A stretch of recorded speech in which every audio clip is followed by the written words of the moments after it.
Jaguar Postseason Soccer on Centennial Digital is driven by Freedom Tire and brought to you by these generous local businesses.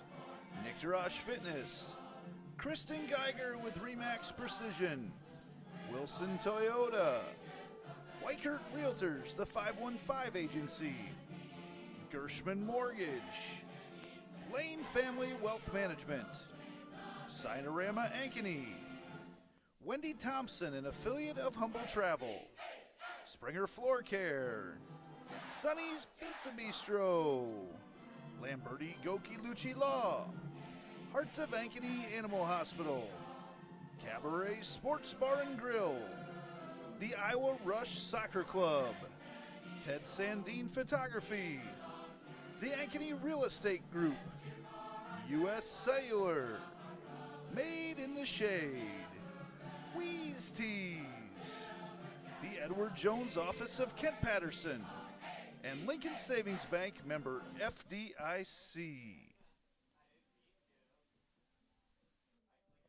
Good evening and welcome to Centennial Digital, driven by Freedom Tire. We are coming to you live from North Ankeny at the Centennial Soccer Pitch. This is Austin Oliver with Centennial alum Ali Jumper. Tonight we are bringing you a sub-state semifinal between the visiting East High Scarlets, coming in with a 7-11 record. They are coached by Reed Bentley, and the Jaguars, coached by Chris Allen, are bringing in a 14-3 record and a number 5 ranking, I believe, in the state right now. They're coached by, once again, by Chris Allen. Tonight's win's going to keep the train moving onto the state championships, and a loss tonight's going to send you to the couch and an early exit to the postseason. We're coming to you here at a wet and rainy field, and we're going to be bringing you the starting lineups here shortly, and we'll send it over to Tony, the PA announcer, here shortly for the team introductions. We'll be right back with the introductions.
Good evening, ladies and gentlemen, and welcome to Ankeny Centennial Stadium for this Iowa High School Athletic Association soccer match between the Scarlets of East Des Moines High School and our very own Centennial Jaguars. The officials for tonight's game: in the center, Amos Purcell. We also have Don Johnson and Amir Simsek. Now the starting lineups. First for the visiting Scarlets, number 4, Sarah Arias. Number 5, Rosario Hernandez Rocha. Number 6, Teresa Riveros Ortiz. Number 9, Rocio Riveros Ortiz. Number 11, Catherine Huera Caballero. Number 12, Rosa Batanwano. Number 13, Mackenzie Luder. Number 14, Jasmine Valdez Chavez. Number 18, Leslie Marquez Mayorga. Number 20, McKenna Dolphin. And in the Golden Knight for the Scarlets, Kathy Flores Argett.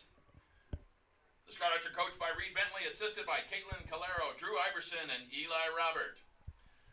Now the starting lineup for your Centennial Jaguars. Playing midfield, number 5, Olivia Kraska. Playing midfield, number 6, Alana Pennington.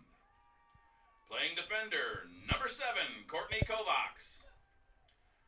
Playing defender, number 9, Ella Hudacek. Playing forward, number 11, Avery Porter. Playing defender, number 14, Madison Balashitis. Playing forward, number 15, Isabel Sash. Playing defender, number 16, Ellie Street. Playing forward, number 21, Katie Compton. Playing midfield, number 25, Ella Becker. And in the goal tonight on this beautiful evening for the Jaguars is number 0, Tegan Hall. The Jaguars are coached by Chris Allen, assisted by Peter Ramey, Danielle Jackson, and Nick White. Now, ladies and gentlemen, would you please rise, remove your hats, and honor our great country with the playing of the national anthem. Jaguar Postseason Soccer on Centennial Digital is driven by Freedom Tire and brought to you by these generous local businesses. Nick Jarash Fitness, Kristen Geiger with Remax Precision, Wilson Toyota, Weichert Realtors, the 515 Agency, Gershman Mortgage, Lane Family Wealth Management, Sinorama Ankeny, Wendy Thompson, an affiliate of Humble Travel, Springer Floor Care, Sonny's Pizza Bistro, Lamberti Goki Lucci Law, Hearts of Ankeny Animal Hospital, Cabaret Sports Bar and Grill, the Iowa Rush Soccer Club, Ted Sandine Photography, the Ankeny Real Estate Group, U.S. Cellular, Made in the Shade, Wheeze Tees, the Edward Jones Office of Kent Patterson, and Lincoln Savings Bank, member FDIC.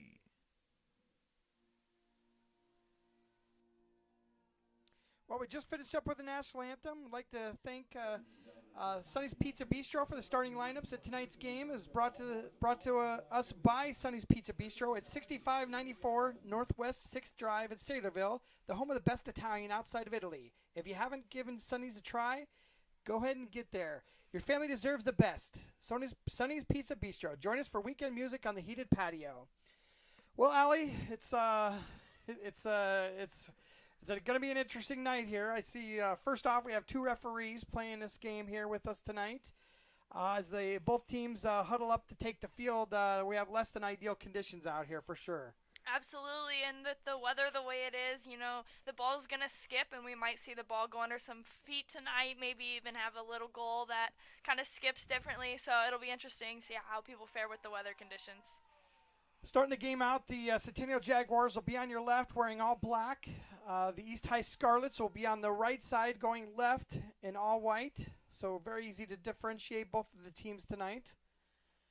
But just probably about a worse conditions other than maybe snow that you could have on the field with a little breeze blowing, a downpour, and just very cool conditions.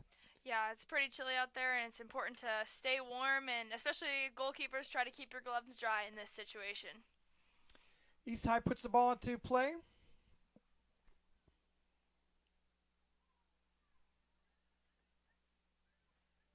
Ball controlled by the Jaguars, cycling around the back defensive line. Steal deep in territory, leads to a shot right to Tegan Hall. Early shot for the Scarlets.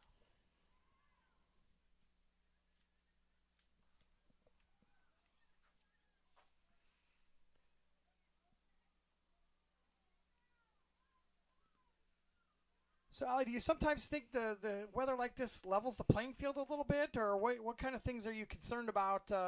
Obviously, we have a team that's beat the East High Scarlets by quite a few goals earlier in the season, but do we have a concern about situations like this with the weather? Yeah, well, with the weather, you definitely want to make sure that Nice ball into the far side here. Might get a shot on goal. Goalie comes up and saves that. Go ahead, Ali, with your thoughts there. You want to make sure that you always keep your eye on the ball. The ball will skip for sure, and it's definitely slick, and it can roll off your foot in the wrong direction. I think sometimes it could be one of the equalizers in a game that may be as lopsided as this one is coming into the semifinal of the sub-state here for the Jaguars. Yeah, it's important here to make sure to stick to your game plan and not drop any of the level of play. Jags with some good control so far in the early part of the game. Welcome all the viewers on Centennial Digital. I'm hoping we can keep some of you guys warm and dry tonight by being able to watch it on Facebook tonight or on the YouTube channel. Want to give some special thanks to some of our sponsors for the postseason. Your Realtor for Life, Kristen Geiger, is one of those extra sponsors that we picked up for the postseason, making it available for everyone, including the 2 games coming up Wednesday and Thursday for the boys, and then another game for the gals.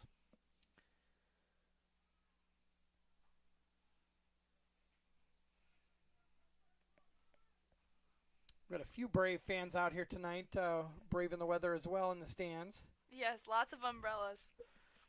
Won't be fighting for space here tonight and real estate on the stands tonight.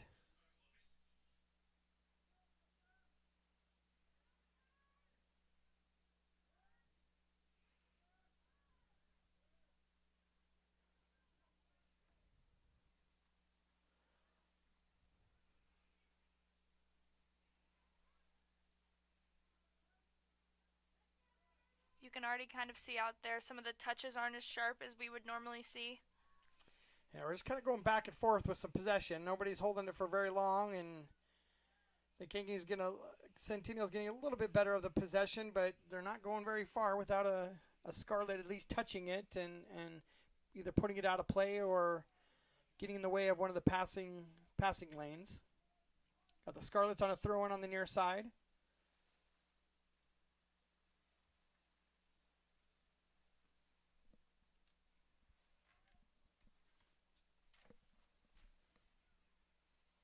Pennington with a few touches in the midfield. Drops it off to Kroska. Kroska sends it out to Compton. A little bit too hard. It's going to send it out of bounds. It'll be a throw-in for the Scarlets. We're definitely going to see a lot of those balls roll out of bounds tonight with the turf as being as slick as it is. A lot of balls that we would normally get to, just unfortunately roll out.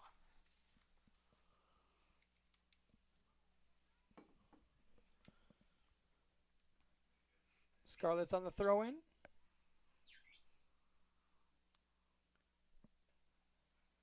Ball sending into the middle here.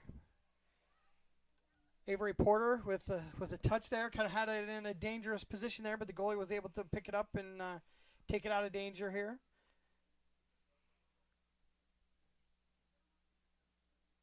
Ella Becker with a nice first touch to Pennington.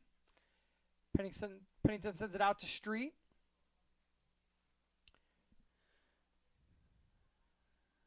Street's all the way back down to the inline, crosses in front, trying to get to a dangerous place. There's one East High defender there, sends it to another defender. Knocked out of bounds by Porter. It'll be a goal kick for the Scarlets. So far, things are looking a little slow out there, and that might just be a product of the weather.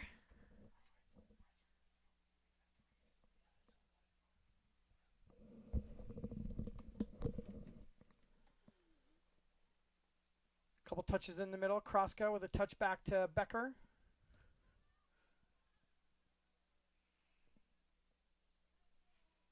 Ball goes out of bounds again. Be a throw-in for the Scarlets.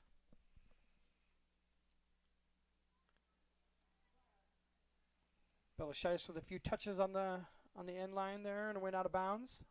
On the sideline and went out of bounds.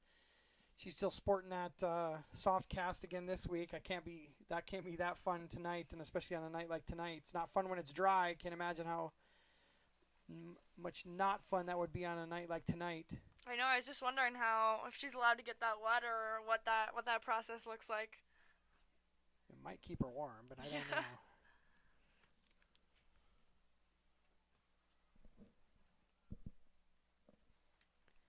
The Iowa Girls High School Athletic Association reminds you to practice good sportsmanship at all times. Support your athlete and team positively and enjoy the game.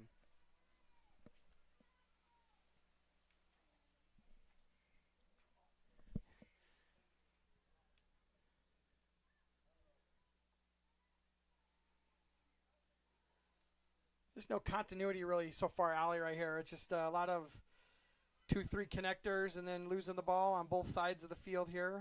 Maybe even 1 to 2 connectors for the Scarlets and 3 or 4 for the Jags, and just really hard to get forward. We've had a couple tries to get to the outside, and it's just been too strong to get it connected up there, but hopefully they can make some adjustments as we get more and more used to the conditions into the field. Pennington with a steal right in the middle of the field. Looking to get it to outside of Compton. Compton gets a touch on it. No offside flags. Compton taking it down. It'll be a corner kick for the Jaguars. First corner kick of the half.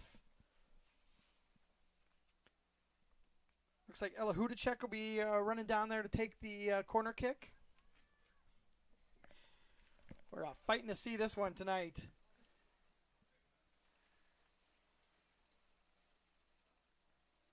Looks like she's placing the ball down. Just 7 minutes into the first half here so far. Hudacek putting the ball into play. A low ball. Teed up by Compton. And then cleared by the East High defense. But defensively, it's good to see that ball go up to the forward there. And there's 3 defenders right there in her grill to make sure that it's not going anywhere. Yeah, absolutely.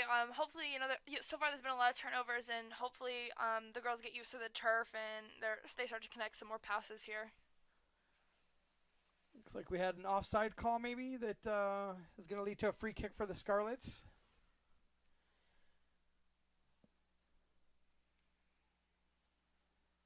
Ella Becker with a one-touch stop, puts it right at her feet. Slides it back to Kovacs. Kovacs takes it out to Street. Street into Pennington, and back to Becker.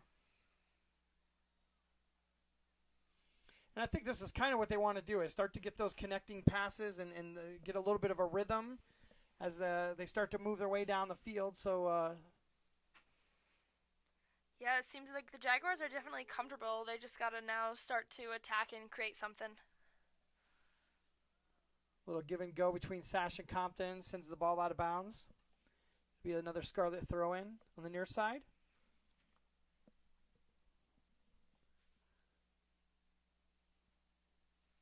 Scarlets take it out of bounds. It'll be a Jags throw in now.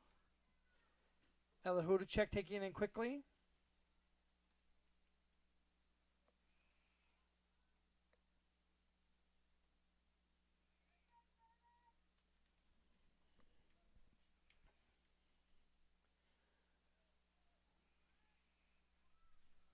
Defensive line for the Jags is able to push up quite a ways here and are kind of standing on the midfield line when the ball's in the offensive zone here. Yeah, and you can definitely see Tegan Hall is playing up pretty high, being a sweeper keeper. Oh, nice little ball into Compton. She's going to be able to chase it down before it goes out of bounds. Looks like she is. She settles it. Oh, get taken down in the box. And it looks like we're going to have a penalty kick for the first little set piece of the game here. Foul called in the box. It'll be Katie Compton drawing the foul in the box. She's had a nice one-on-one move that she got around the defender, and the defender stepped up and took her down. Looks like Ella Hudacek will be stepping up to take the penalty kick. Just 10 minutes into the first half here. On a penalty kick for the Jaguars, number 9, Ella Hudacek.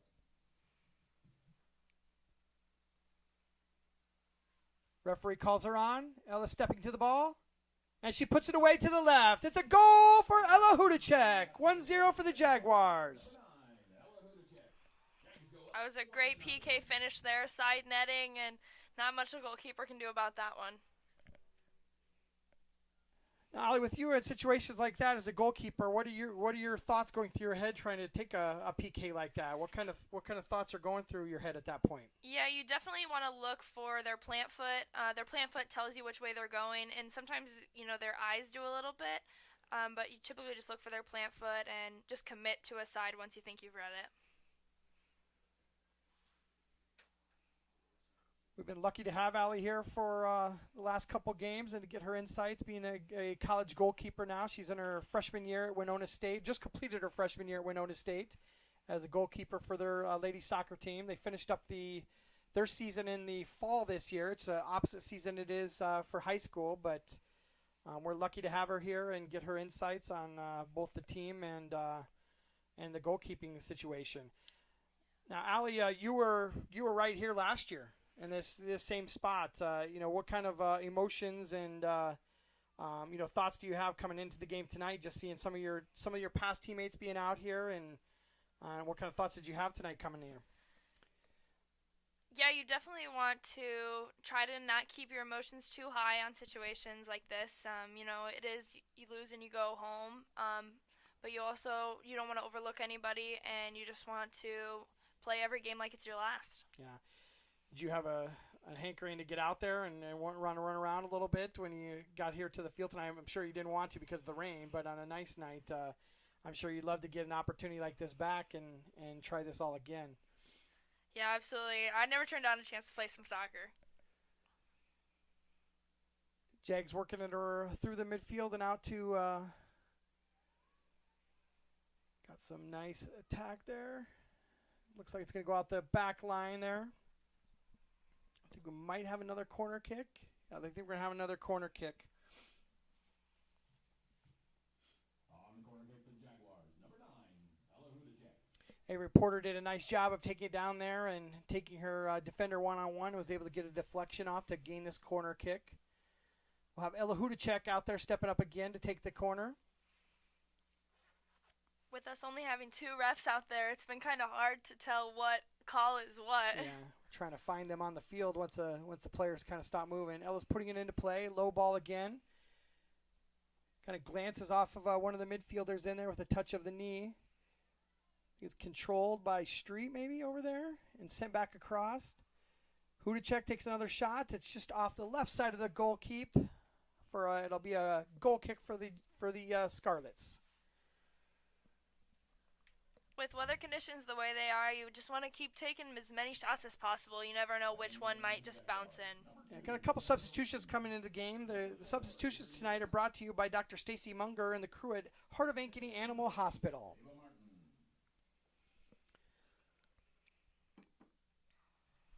Looks like we got Avery Lewis entering the game. And entering the game for the Scarlets, number 15, Ellie Owens. Ava Martin has entered the game. I'm trying to figure out who the third substitution is here. We'll see if we can figure it out here. The McKenna Hilton, maybe that entered the game at all as well, number 2. As the goalie takes a kick and puts it back into play to Ella Becker. I'd like to thank one of our other sponsors, special sponsors for the postseason. It's Nick Jarash Fitness. Unlock the potential of every athlete through cutting-edge performance programs from speed to power to elite-level coaching. Thanks, Nick Jarash Fitness.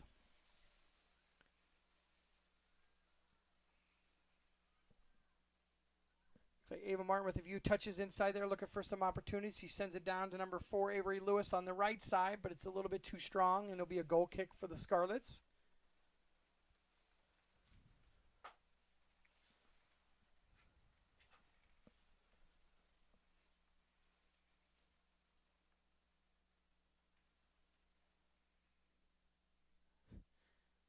Goalkeeper isn't able to even keep. He's trying to place the ball down there to take her kick, and the ball is blowing in the wind and isn't able to stay put.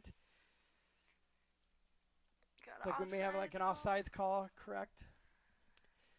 Now, Allie, is there different techniques that you use in wet weather like this when you're doing free kicks and goal kicks from the box in situations like this? Well, the first one is you don't want to slip when you kick it. That's happened to me a few times, and it's pretty embarrassing when you go to kick it and you fall over. But you kind of want to drive the ball a little bit more than you would normally. Crossroad with a nice little touch around her defender. She's battling with the goalkeeper, and I think we're going to get another corner kick here.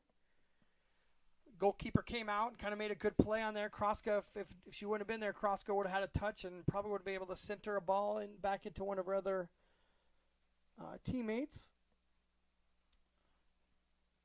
I think we do have a corner kick coming up here. Ball sent in. Nice ball. Somebody tried to head it in the midfield. It's a scrum right in front of the net. Somebody gets their foot on it. Number 25 takes a shot, Ella Becker. But the goalkeeper was in great position to be able to gobble that one up and complete a save for the East High Scarlets. Yeah, absolutely. It was a good job by her to hold on to that one with all the Jaguar people in front of her.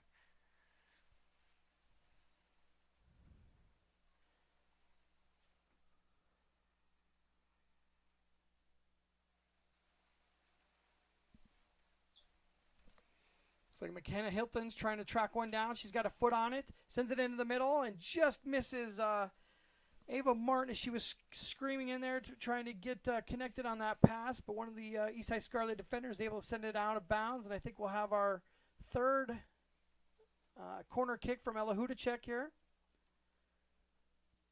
Now, the first couple have been pretty low into the midfield. I think on most of those corner kicks, you're trying to get a little bit of height on there to make the goalkeeper go up and make a play on that up in the air as well. Absolutely, and typically on the Jaguar corner kicks, you see the ball gets lofted onto that back post side, but that might just be a product of the weather unless they change something up. Ella's fighting with the flag there as well, trying to get a good angle on this ball. She puts it into play. This one's a little bit more highlight lofted there. Got a scrum in front of the net again, bouncing off several different players. Still active, and the ball goes in. I think it was number 7. Courtney Kovacs puts that ball in for the goal. And that's a goal for the Jaguars by number 7, Courtney Kovacs. Number 2. So 2-0 for the Jaguars. The second goal scored by Courtney Kovacs was in there on the set piece and was able to put that ball home with her left foot into the right side of the goal keep. Yeah, that was a great job by Courtney. The ball bounced around a lot in there, and there were a lot of people, so it was a great job by her to be in the right position and just bury that. I can't believe it's a fun situation for that goalkeeper to just have the ball bouncing, pinballing off of every player that was pretty much in the box there trying to figure out where to go to make a save. Absolutely. That's pretty nerve-wracking, and that's sometimes you just kind of jump on the ball in those situations.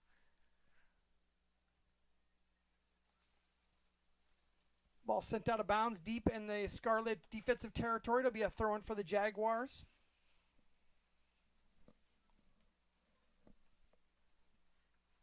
They send it in short. Shot on goal. Grabbed by the goalkeeper.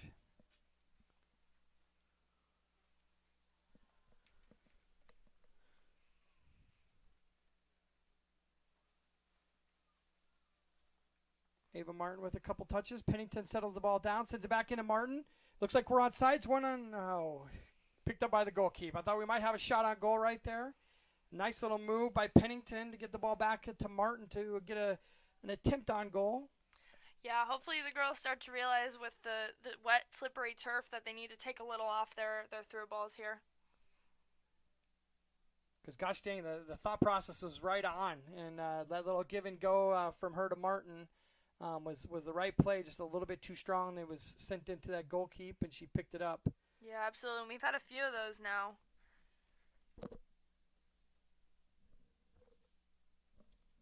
Got McKenna Hilton on the far side, trying to make a couple moves. Takes a shot, and it's stopped by the goalkeep.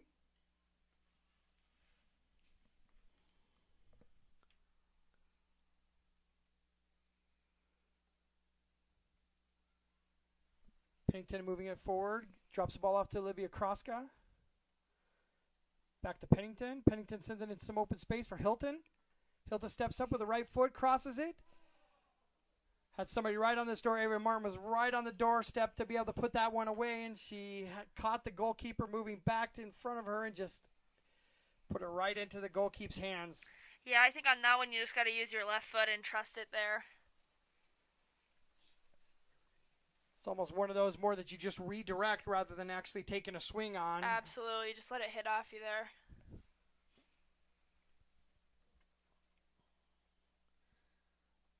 I think I'm agreeing with the producer that just the rain just keeps feeling like it keeps getting a little bit harder as we're moving into the game. like to take this opportunity to recognize one of our other postseason sponsors, Wilson Toyota. For over 30-plus years, they have serviced Central Iowa's automotive needs. Wilson Toyota, a really nice place with really nice people.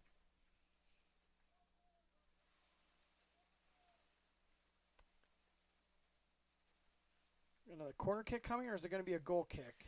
Everybody's kind of milling around here. I'm not sure what's going on here.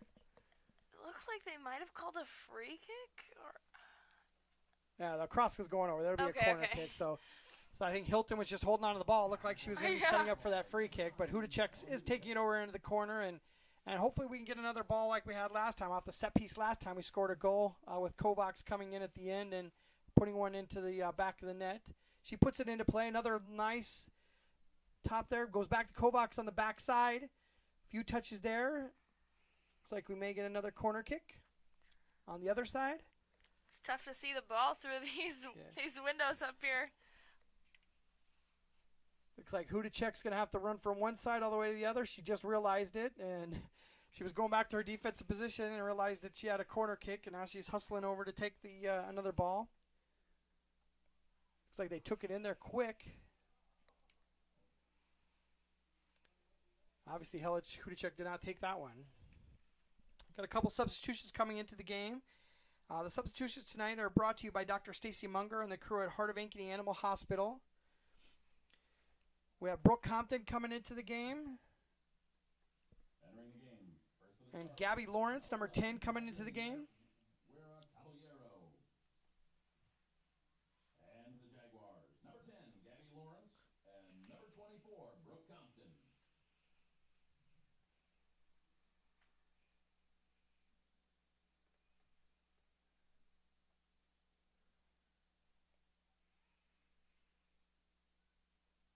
I think I would definitely like to see maybe an energy increase or something out of the Jaguars here. I think that's probably why we're seeing more substitutions, right, Allie? That, Absolutely.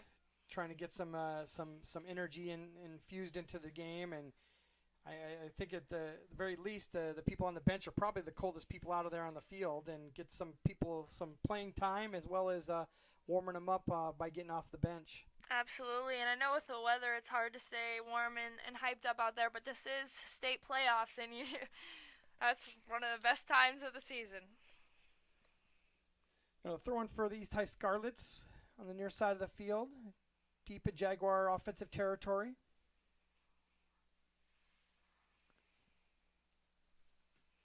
Got about 17 minutes left to go here in the first half. It's a 2-0 lead for the Jaguars.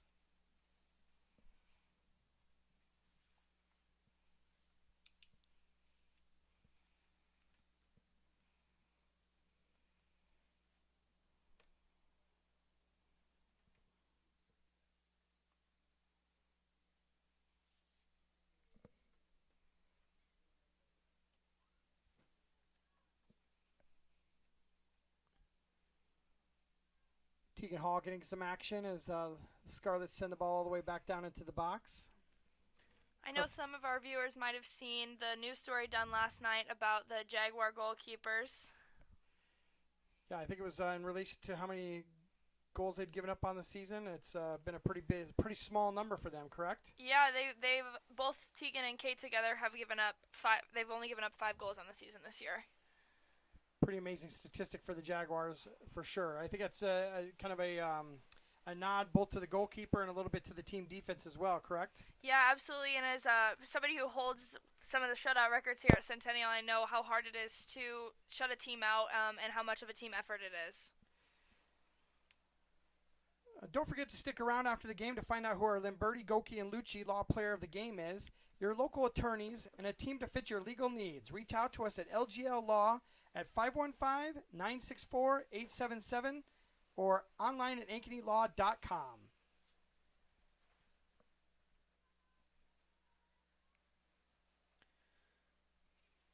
Scarlet's enjoying a little bit of possession here, more than they've had pretty much all game. It's been a pretty one-sided affair with the Jaguars possession-wise, but just as I say that, the Jaguars take possession immediately and move it back down the field again.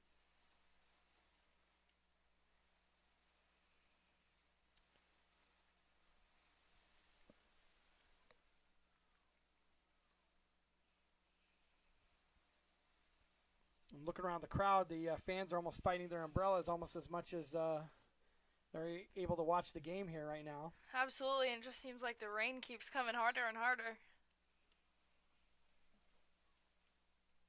Nice little give and go on the far side. Hilton sends it in. Go right past the goalkeep, and nobody's really there. They send it back in, and it's over the top of the goalkeep. Through the raindrops, I couldn't even see the far side attacker there. I didn't even see anybody was there. Avery Lewis had made a play down that far side, but had a drip go right in front of me. I couldn't see her over there until she struck the ball and put it over the top of the goalkeep. That'll be a free kick for the Scarlets.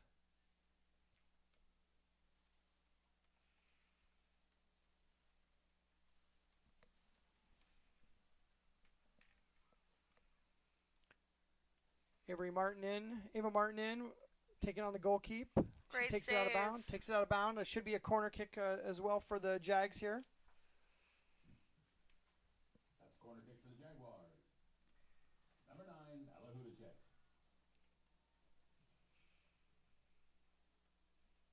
Hudacek to put the ball into play for the set piece. She strikes it.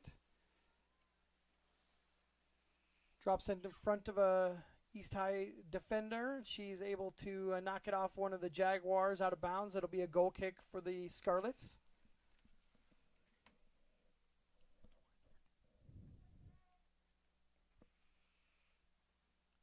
Got a couple of Jaguars ready for substitutions here as soon as there's another break in the action. East High goalkeeper puts the ball back into play.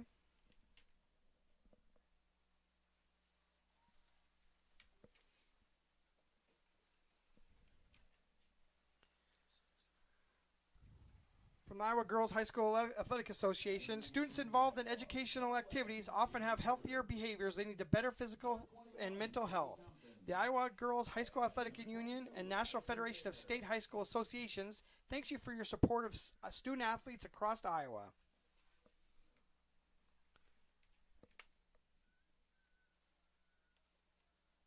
Also want to take the opportunity, one of our other pregame sponsors was Sinorama of Ankeny. We appreciate their contributions to allow this production to happen for this week and for the last couple games. We appreciate their support. Sinorama of Ankeny.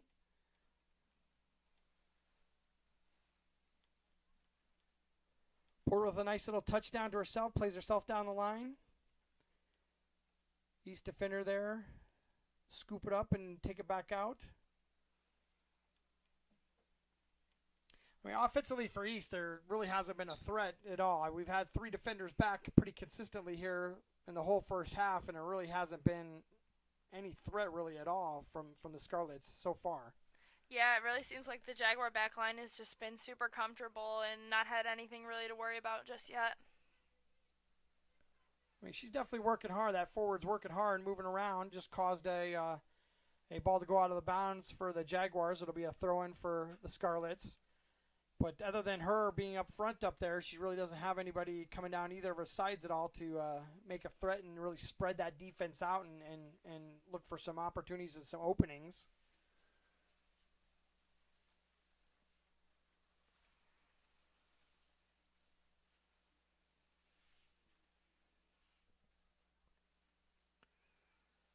Becker with a nice little touch bow around her defender, sends it out to number 10, Gabby Lawrence.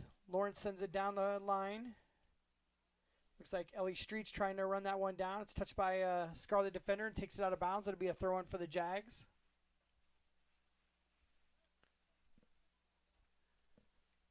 Sent in quickly to Gabby Lawrence. She's taking it across the field. Gets to Ella Becker. Becker back outside to Street. Street to Porter. Porter's looking to make a move one-on-one. Gets to the middle of the field, goes around another defender and takes a shot. Just goes off the right side of the goal situation there, and it'll be a goal kick for the Scarlets. I really like that idea there from Avery Porter, and hopefully she'll keep taking shots like that. I think the saying is you miss 100% of the shots you never take, right, Allie? Absolutely. I got the Michael Jordan quote that often used for a wealth of different kinds of sports, but was set up for basketball, but definitely applies to soccer as well. Is it Gretzky? It's Gretzky, not Jordan. Oh, boy. Obviously, my sport quotes here are lacking, and producer Andy corrected me on that one. It's Gretzky and not Jordan. Maybe that's where he got the Michael.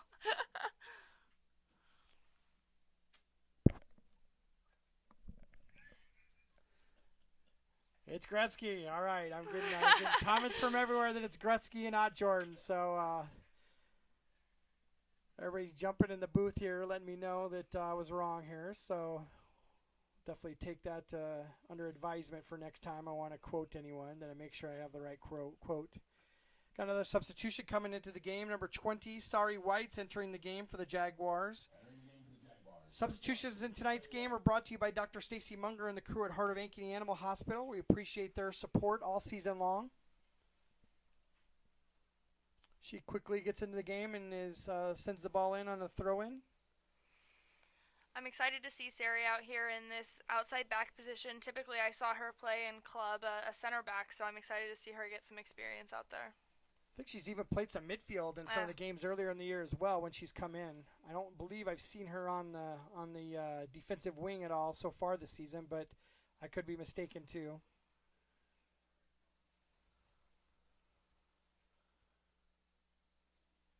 I would not be surprised if we see something fall to Porter's feet here and her drive one into the back of the net as she settles the ball on the far side, beats her defender. A little strong on the first touch there and sends it out of bounds. It'll be a goal kick for the Scarlets. The thing about Porter, this is just kind of her kind of game. She's a gritty, tough player out there, strong. This just kind of just goes into her wheelhouse. I don't know if she would enjoy rain and cold, but definitely a strong player for the Jaguars on that far side. Yeah, I absolutely loved playing with Avery. I loved how she would try to take people on and beat players on their dribble.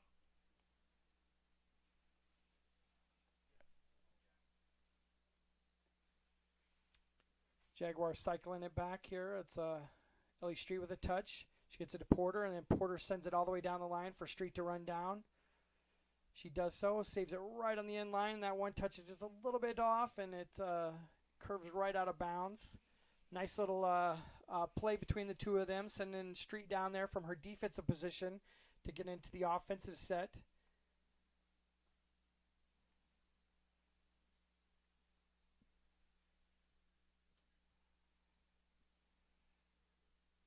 Ella Becker, a nice step up here. Puts the ball right to Katie Compton. Compton's moving around a little bit, trying to look for an opening. Defended out of bounds by the Jaguars. It'll be a Scarlet throw-in. Actually, it's going to be a throw-in for the Jaguars. Sorry White with the throw-in. Takes it immediately to Olivia Kroska. Porter stepping up. Takes a shot, and it goes right off the shins of the goalie who was coming out to make a save on it. That was really a risky play to come out and play that one with Porter being so close to the ball. Yeah, I've really liked how the East goalkeeper has come out, and she's made a few saves there that typically would have been goals if she would have stayed back in there, so I've been very impressed with that.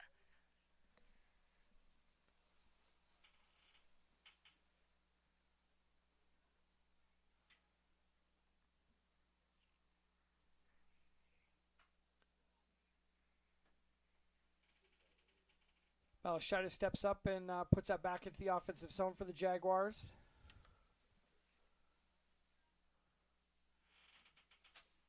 I think you can't say that things are going very well offensively when your forward is back there taking a ball well inside the defensive zone for the East High Scarlets. Like to get her up on top and not receiving balls back there and trying to make something happen here, but the Jaguar defense has just been really suffocating and just is able to have the ability to be able to just push that back line further and further up the field as the night's gone on. Yeah, it definitely seems like the plan for the East High Scarlets is to kind of pack it in and just kind of sit there, and it doesn't seem like they're really trying to attack much. It seems more like they're trying to prevent as many goals from being scored on as possible. And so far they're being successful. It's a 2-0 lead for the Jaguars.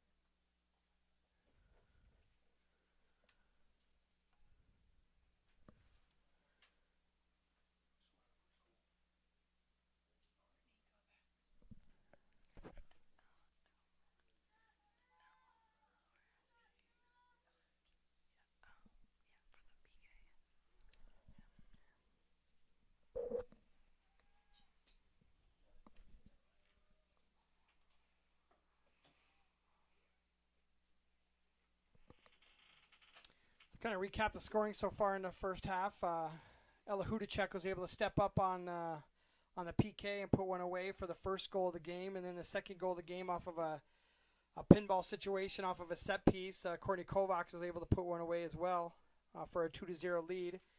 It's got about 4 minutes left to go here in the first half.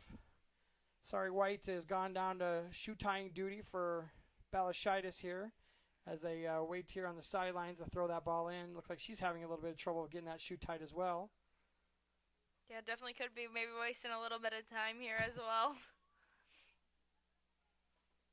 I think everybody's probably like, let's get this ball, let's get this show on the road here, get us back running around again.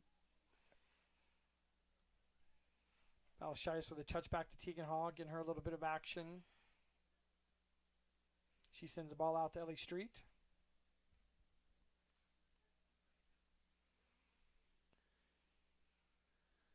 Now, Tegan Hall started tonight. Kate Bergen started quite a few games, over the course of the year as well. How do you make a decision on, who do you start when you have two goalkeepers that have, only allowed 5 goals on the season as a team, as a grouping, and then, how do you decide on who's going to start and who's going to go on the bench in situations like that? Or what are your thoughts going into a situation like that? Yeah, you definitely want to consider what your game plan is for the game, and if your scouting report, if a team does something specifically that one goalkeeper is better at than the other, you want to look at leadership and especially communication with that back line. And obviously both of them have done really well over the season, only giving up, like I said, those 5 goals. And as you brought up the news article that was just out. But, yeah, it's just interesting to see. Sometimes you ride that hot hand as well, somebody who's been playing well lately. So I'm sure we'll see both of them make contributions as we move forward in the tournament as well. Yeah, absolutely. I'm sure we'll see both Tegan and Kate in the state tournament, and assuming we make it to the state tournament.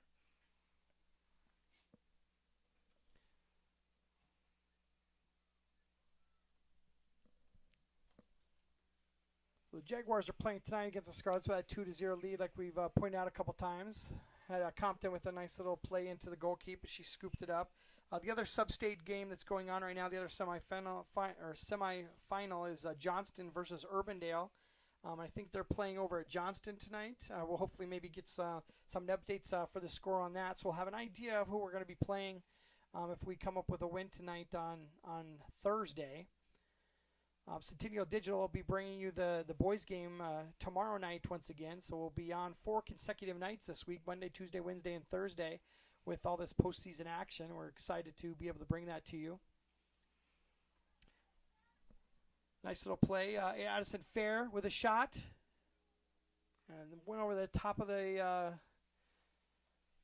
standard there. She had an opportunity just one-on-one with the goalkeeper, just took it a little bit too strong, got a little bit too far under the ball, and sent it over the top of the top bar. But an excellent opportunity for her. I think we had a game earlier in the year, Andy, where she scored 3 goals, I want to say. Had a hat trick going into one of the games earlier in the year, so we definitely know that she could put it into the back of the net. Good to see her out there taking a shot on goal.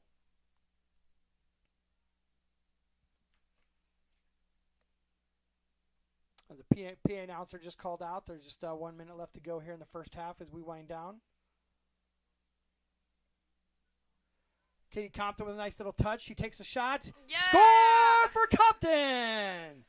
3-0 lead for the Jaguars. A nice little give, and Compton was just right in front of the goalkeeper with really just her to beat and took it over to the right side for a score. Absolutely. Took a great touch there and then a great finish right in the side of the net there outside of the reach of the goalkeeper. Nice goal for Compton. Leads to a 3-0 lead over the East High Scarlets with just a couple seconds left to go here in the first half. About 30 seconds left to go. We'll be teeing it up here by the Scarlets to put a ball back into play. 3-0 Jaguars.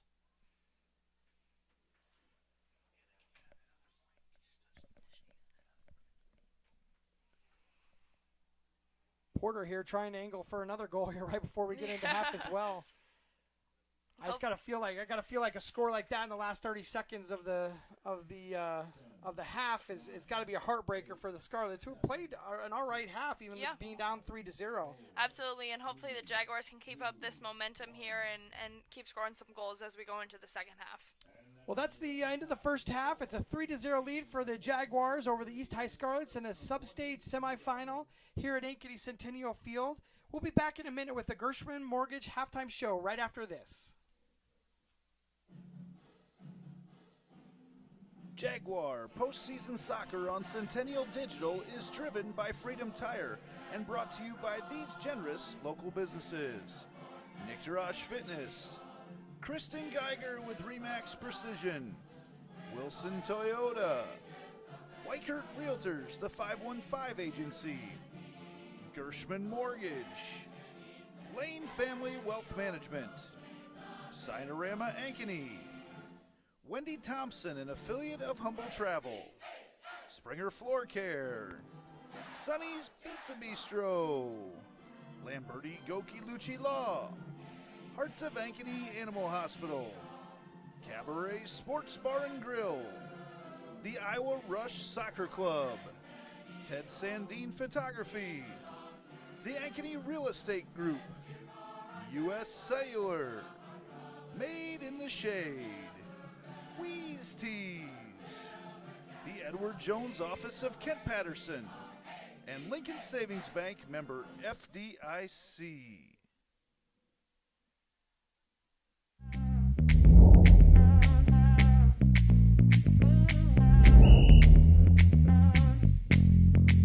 .62, Coach. 62. First down. We're doing this so that the kids can continue to play. Like we used to enjoy playing when I was in high school. I understand how fun it was, and I want that same fun to be had by the kids now. So that's why we need more officials to keep these games going on.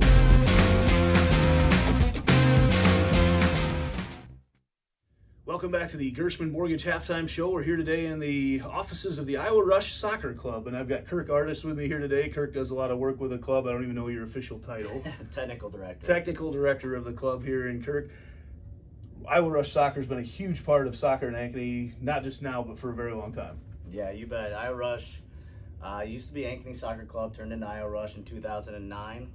So we've been around for a long time, servicing the Ankeny community and communities around here. So you guys have all sorts of different levels, all sorts of different skill levels, age levels playing. One of the first questions I get from a lot of people with having young kids myself is, how do they get started? So you guys have great intro programs for kids. You bet. So we encompass our mission statement, which is to provide soccer for players of all ages and ability levels. We start at 3 years old all the way up to 19. That's really cute at that age, yes. 3 years old. Yes, on Friday nights, getting 100 3 and 4 year olds is pretty exciting. So, so the goes through 5s and 6s, and then all the way up at different levels as well. So recreational level, select level. Whether we're playing here in Ankeny for most of the time, or across the state, or even regional or nationally. So a game tonight, like we're watching right now, people tune in. Pretty much all the kids on the field are ones that have gone through your program. Hopefully, yeah. There's some that the coaches at the high school do a very good job of developing them and getting them into their programs.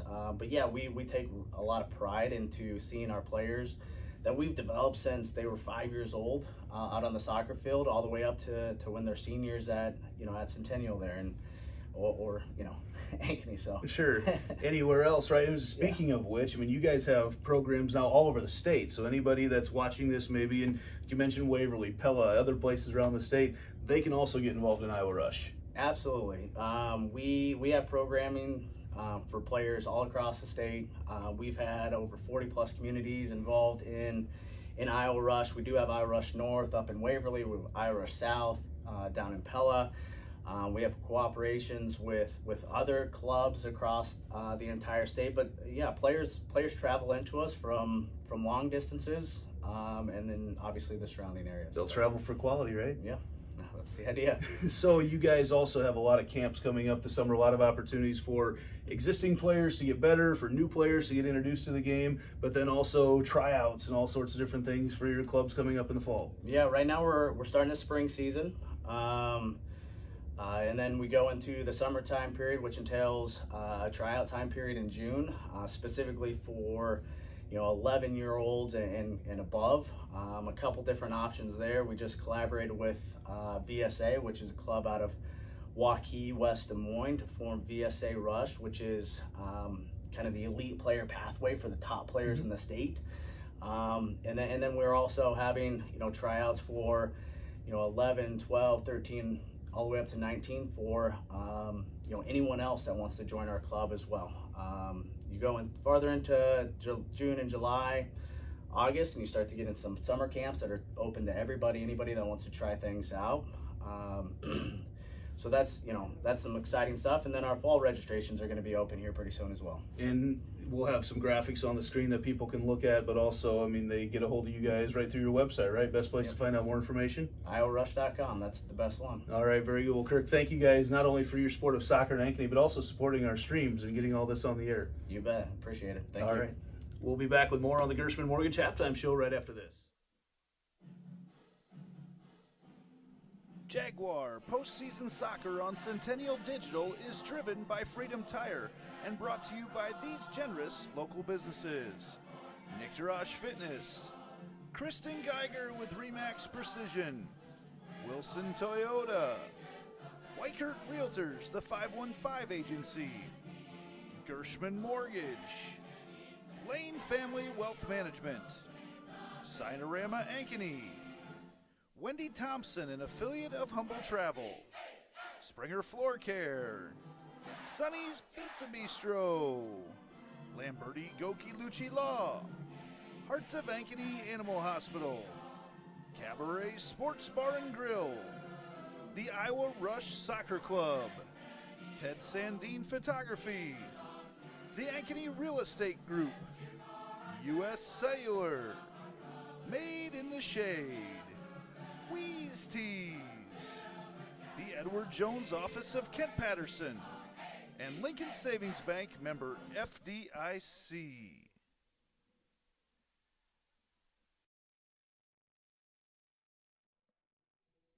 Welcome back to the Gershman Mortgage Halftime Show. Gershman Mortgage, a Midwest premier mortgage lender, is proud to support all Ankeny sports. Whether you're looking to purchase a new home, vacation home, upgrade or remodel an existing home, or refinance your current mortgage, Gershman Mortgage is here to help. With over 65 years in the mortgage industry, we have security, experience, and unmatched service. Visit our Ankeny office, call 515-964-5952, or visit www.gershman.com to get pre-approved today. Gershman Mortgage, NMLS number 138063. Here on the halftime show with a trip to the sub-state final on the line, where Centennial leads Des Moines East right now 3-0 in girls soccer action. We'll take a look at our halftime stats, brought to you by Lane Family Wealth Management. Stats can show which team is on the path to victory. They can also show if you're on the path to the retirement you want. If you're just kicking off or want to know if you need to make some halftime adjustments to your current plan, contact Lane Family Wealth Management at 515-322-7971 for your free one-on-one consultation today. The Jags didn't have a whole lot of shots on goal, and the ones that they did, they were able to connect to get this 3-0 lead. Courtney Kovacs, Ella Hudacek, and Katie Compton with goals for the Jags here in the first period. We'll also take a look around the CIML tonight, powered by U.S. Cellular. At U.S. Cellular, we care about our customers and communities. As always, tonight's live stream is powered by U.S. Cellular's 5G network. And how about that picture? Cutting through the rain on the window. We're able to get a nice shot for you tonight with that 5G hotspot from U.S. Cellular, located just north of Northview Middle School and right across from the Ankeny Sonic. Come check out America's locally grown wireless at U.S. Cellular. And the winner of this game will go on to take on the winner of the Johnston. Now I don't remember who Johnston is playing, but Urbandale. Johnston's playing Urbandale tonight, and that game will be on Thursday night. Assuming Ankeny Centennial wins, that game will be right here, and we will have it here on Centennial Digital. Johnston currently leads that game at halftime, 3-0. That'll be a 6 o'clock start on Thursday night. We'll also have the boys' game here tomorrow night, where the boys will be playing for a trip to state. Austin and Allie are working their way back into the U.S. Cellular Studios here, and we'll be back with a second half action. We're staying dry. Everybody else is getting wet. We'll be back right after this on Centennial Digital, driven by Freedom Tire. Jaguar Postseason Soccer on Centennial Digital is driven by Freedom Tire and brought to you by these generous local businesses: Nick Jarash Fitness, Kristen Geiger with Remax Precision, Wilson Toyota, Weichert Realtors, the 515 Agency, Gershman Mortgage, Lane Family Wealth Management, Sinorama Ankeny, Wendy Thompson, an affiliate of Humble Travel, Springer Floor Care, Sonny's Pizza Bistro, Lamberti Goki Lucci Law, Hearts of Ankeny Animal Hospital, Cabaret Sports Bar and Grill, the Iowa Rush Soccer Club, Ted Sandine Photography, the Ankeny Real Estate Group, U.S. Cellular, Made in the Shade, Wheeze Tees, the Edward Jones Office of Kent Patterson, and Lincoln Savings Bank, member FDIC.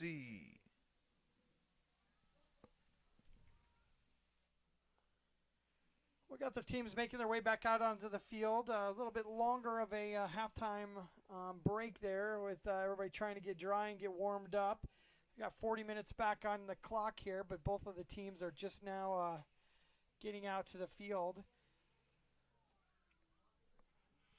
So, Allie, we were talking during the halftime show with Johnston leading 3-0 and us with a 3-0 lead here. What are your kind of thoughts as we move forward to that sub-state final, maybe coming up later in the week here for the Jaguars? Yeah, definitely it's going to be important to watch back through the film that they've already played them, so they want to watch back and try to focus on anything that they have that they need to improve on, and most importantly, just to leave it all out there. Yeah, I think Johnston's not going to have the best of records coming into that game, but I think they've taken some of the powerhouses of the state this year so far and taken quite a few of them. I think Centennial went into extra time. I think Ankeny Hawks went into extra time with Johnston. Definitely a formidable opponent when we meet up with them on Thursday here, with both of the scores being what they are, and they move forward with both wins on each of the respective squads. Yeah, absolutely. And at this point in the season, you don't want to overlook anyone. You want to make sure that you always play your game plan, you always focus, and execute that and give your best effort. So it looks like we have the referees just making their way out on the field. We'll just take a small break here and have you guys keep a watch on the field here as we wait for the game to start up again.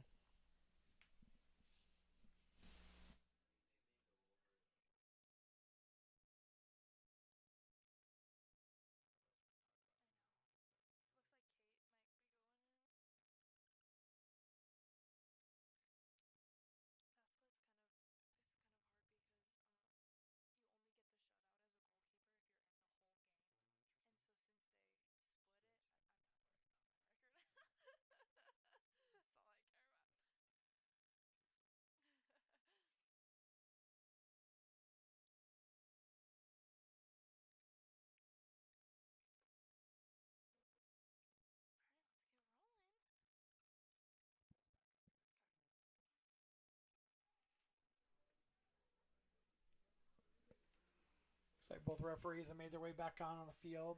Both of the teams are getting final instructions for the coaches before they come out here for the second half.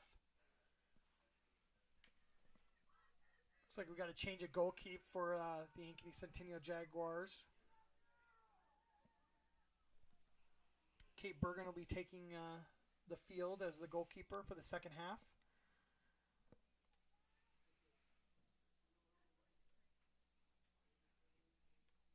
I absolutely love both Kate Bergen and Tegan Hall. They were some of the most awesome teammates to play with. And not only are they awesome teammates, they're awesome people as well. I think we see both of them making an impact coming here through the state tournament for sure. Sass takes that first touch and sends it into the offensive zone. Got some of the substitutions that were put in the at the end of the second half. We'll be starting the first half. McKenna Hilton on the ball right now, coming down the right side, taking on a couple defenders.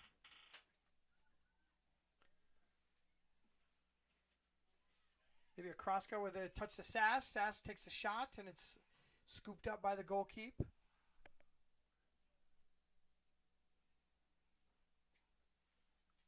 I think coach is definitely going to be looking to make an impact right away to kind of put this game away here for the Jaguars and score a few goals here right as we get going here.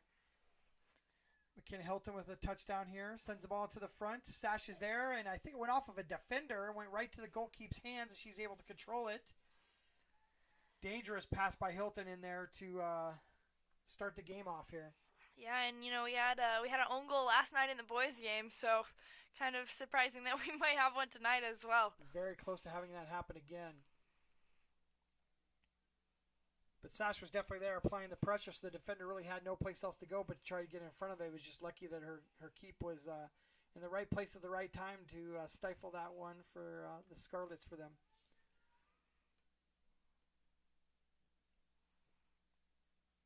Bergen with her first touch of the game, sends it over to the right, sends it over to the left, over to Street.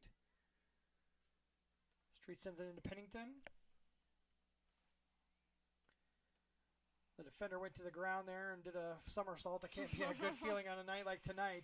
She's definitely going to be waterlogged for sure. Absolutely. Street steps up with a steal, takes it down the field. She sends it into Hilton. Is Hilton going to get there? It looks like she will, but it was an offsides call. Maybe on the far side here on Compton, maybe on the near side to the referee that called it. Looks like that'll be the call. It'll be about a midfield on the Scarlet side for the kick-in for offsides. The Jaguars went out of the half with having a lot of momentum, so hopefully they can keep that momentum up here as we enter the second half and continue to put some pressure on. Now, in a situation like that, like with Compton being on the far side like that, and them calling the offside over there with the ball being on the complete opposite side, is that usually called in that situation, or usually I thought that they had to be something with kind of attacking that ball or being a part of the play? I guess they could draw a defender out there. Yeah, I was thinking about that too. I don't know if the rules have changed since I've been here, but last I remember they had to actually touch the ball to be offsides. Yeah, or be impactful to the play. Yes, absolutely. I always remember kind of the term that they use. Yeah, so that one, I that's why I kind of shook my head a little bit at that one. I didn't know if I agreed on that one.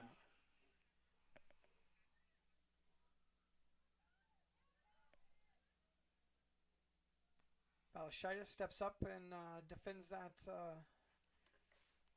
East pass as they try to move up the field. It's gathered back in by East and well defended. Sending it into some open space, but the keeper is able to come out and scoop that one up, and it's going to be putting it back into play.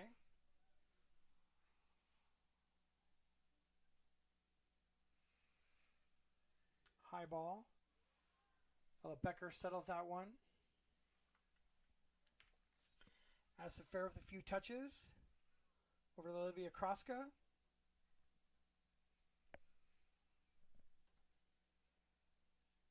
Goalkeeper back out to pick that one up.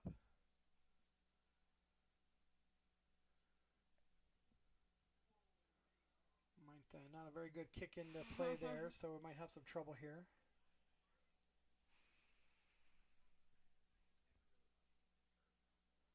Scarlet's played out of bounds. It'll be a throw-in for the Jaguars. Ellie Street will be throwing the ball in. Sometimes on these throw-ins here, it's a little slippery and it's hard to get as much distance as you normally would.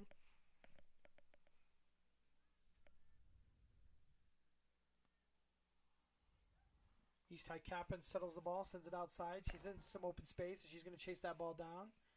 Balashitis is right there for the defense. Becker sends it out to Street. Dribbles out of bounds. It'll be a throw-in for the Scarlets.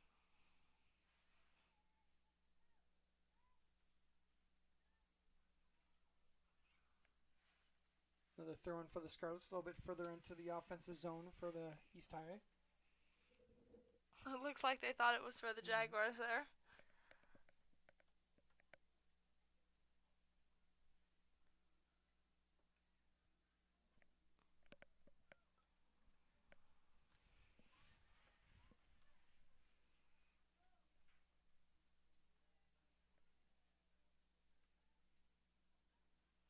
We are throwing for the Jaguars. They take it back to the defensive center. Ella Hudacek looks like she might be playing. Is she playing center back now? Because Ellie Street's on the outside here. Hudacek is in a center back. Looks like she's in a center back position. Yeah, here, I believe so. As opposed to her defending wing. Sash sees the ball, gets it out to Hilton. Hilton's chasing that one down, already angling for a crossing pass. Takes one touch, sends it in. Very close to a handball there in the box there for number 6 for the East High. Rivera Ortiz defends that ball, and it goes out of bounds off of the Jaguars. It'll be a goal kick for the Scarlets. We had a little break in the rain here during halftime, and now it seems like the rain's back. Becker stepped up, settled that ball, took a long shot there. Any shot's going to be a good shot on a night like tonight. You never know what's going to happen. That goalie's got to be well aware of a ball skidding off of a bounce or slipping through somebody's hands. It can easily happen in an environment like it is tonight. Absolutely, and that was a great job by Izzy Sash to follow that up, because anything can bounce, and you never know what's going to happen with some of those skids there.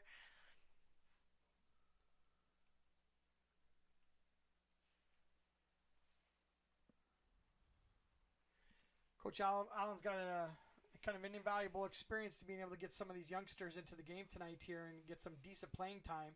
Even with this 3-0 lead, you don't feel like the Scarlets are going to explode for 3 goals here to tie the game up, but gives an opportunity for some of these underclassmen to get some great opportunity and some experience here in the state environment. Absolutely. Best case scenario is you always want to try to play yourself off the field. And get get your teammates into the game. I think everybody this time of the year has got a little bumps and scrapes and bruises, and it's a good time to be able to get onto the bench and rest some of those situations as well. Yeah, absolutely.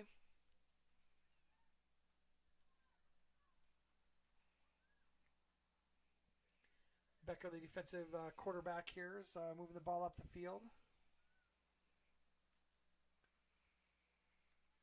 Hilton takes it inside. Sash applying some pressure.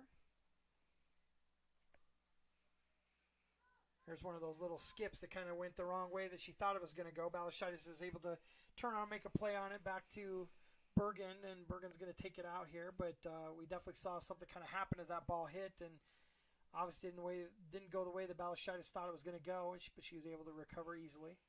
Yeah, you always want to make sure you're pressing all of those bounces, because you could win a ball you don't expect to win.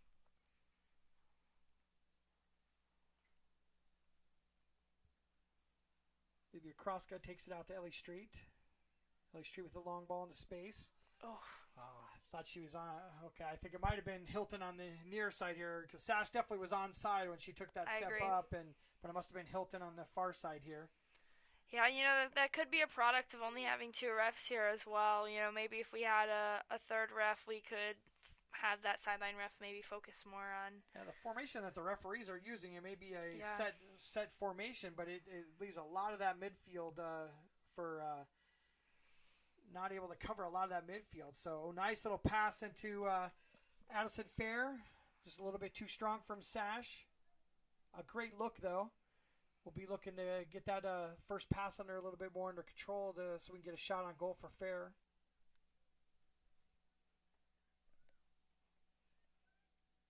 Sash with the steal, puts it into space. Avery Lewis running that ball down, goes one-on-one with her defender. Able to take it off that defender. It'll be a corner kick for the Jaguars. The corner kick is a good time to remind you about summer camps, trials, and fall programs with Iowa Rush. Check out their website at iowarush.com. And it looks like Avery Lewis is going to be the one taking that ball in. She puts the ball into play. Headed out of there by one of the East defenders. Sent back in and out of bounds by Sari White. I'd like to thank some of our postseason sponsors. Sonorama of Ankeny is one of those sponsors. Also thank your Realtor for Life, Kristen Geiger, one of our postseason sponsors. So I appreciate them stepping up and giving us the ability to cover all 4 games here, Monday, Tuesday, Wednesday, and Thursday this week. Yeah, I'm very excited, the ability to watch 4 soccer games in 4 days. Doesn't happen very often where you get a situation like this, but it's the joy of postseason play for Iowa soccer. Absolutely. Postseason is the best time. Kroska sends it out to Street. Street to Hilton.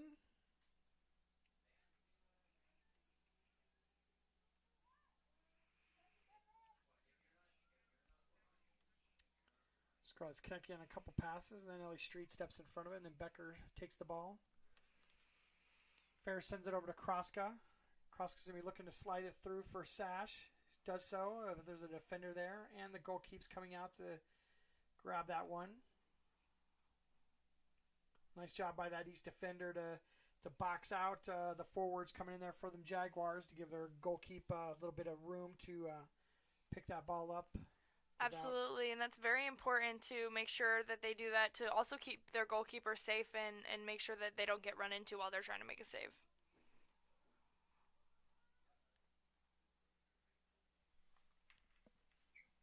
He sends that ball deep. Just nobody's there. It's going to roll out the backside of the pitch. It'll be a goal kick for the Jaguars.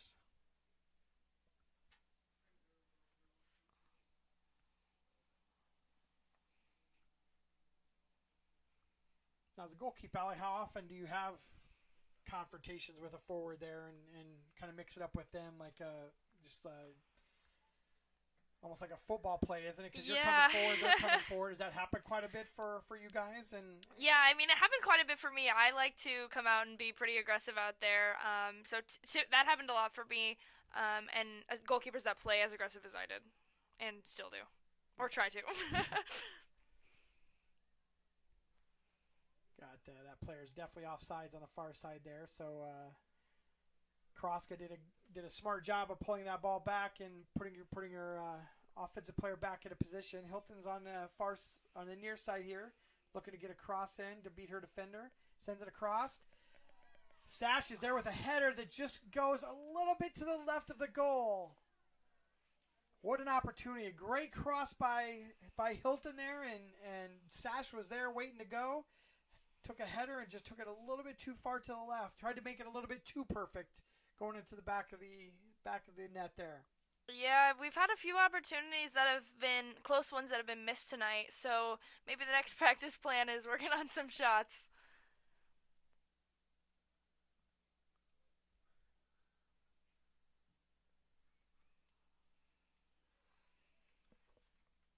Scarlett's still working hard here as they are behind 0-3 here with 26 minutes left to go here in the second half.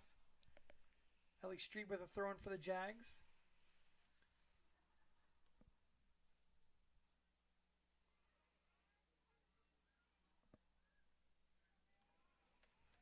Sash with a nice little touch there, trying to get past our defender. Getting it deeper and deeper. Stop touch. Gets out to one of the offensive players on the outside. It's a shot by number 4. Avery Lewis on the right side. Goes off the goalkeeper. It'll lead us to a corner kick for the Jaguars. The corner kick is a good time to remind you about summer camps, tryouts, and fall programs with Iowa Rush. Check out their website at iowarush.com. Another opportunity right on the doorstep, but the goalkeeper stepped up and was in the right position. It'll be Avery Lewis putting the ball into play on this set piece.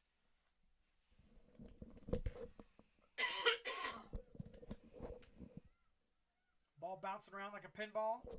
Sash gets a touch. Kroska gets a touch and puts it off the goalkeeper. It'll be another corner kick for the Jaguars.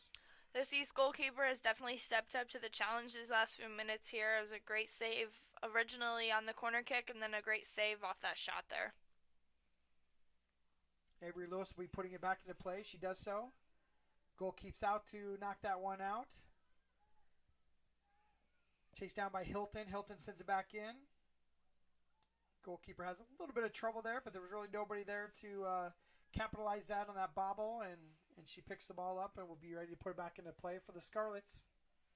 It's important for the Jaguars to follow up any shots as evidenced right there by that shot. Anything can be bobbled, anything can be dropped, and you just never know what chance you're going to finish. Looks like we have a hockey-style substitution line coming in here pretty quickly here for the Jaguars on the next break of play. Quite a few starters will be going back into the game for the Jaguars.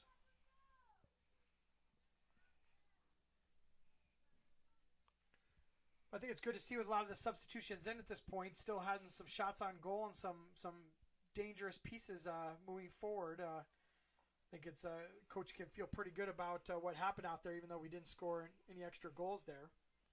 Yeah, absolutely, and it's really good to continue to substitute to let girls, get out of the rain and put hopefully their dry clothes on here. Number 15, Ellie Owens. 5 substitutions coming into the game. The substitution in tonight's games are brought to you by Dr. Stacy Munger and the crew at Heart of Ankeny Animal Hospital. Number 21, Katie. I'd like to recognize one of our other postseason sponsors. Thank you to NickJarash Fitness. Unlock the potential of every athlete through cutting-edge performance programs from speed to power to elite-level coaching. NickJarash Fitness. Also want to call out Sinorama of Ankeny. They were one of our pregame sponsors. Love having them on board for the last couple games and helping us out.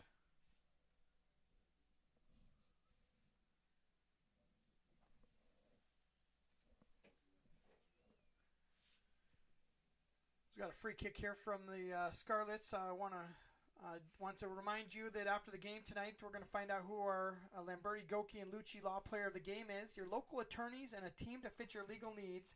Reach out to us at LGL Law 515-964-8777 or online at ankenylaw.com.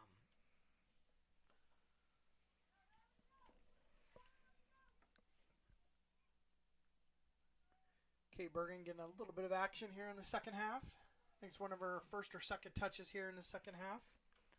Yeah, and that was a good job by her to kind of just let it roll in and slow down the game a little bit and take some time off the clock here. Allows your team to get into their form as well. Absolutely, and get a little break there. Nice little pass in there by Martin. Porter chasing that one down on the edge, looking for her to make a one-on-one move with her defender. Well defended by the Scarlets.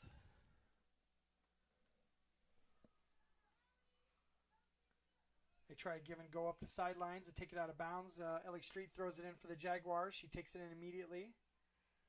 Addison Fair with a touch.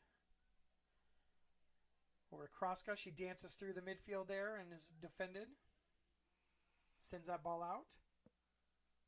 I would like to see Centennial maybe take more shots from just right outside the 18. It seems like the East goalkeeper is playing a little bit high, and maybe some shots over the top could be a good opportunity for us here.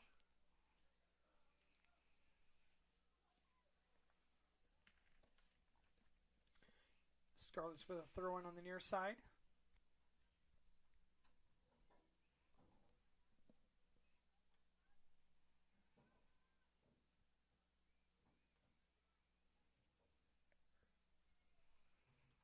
Porter with some touches, bringing it up the field, sends it into some open space, trying to get Compton to come on top of that one, but a little bit too strong.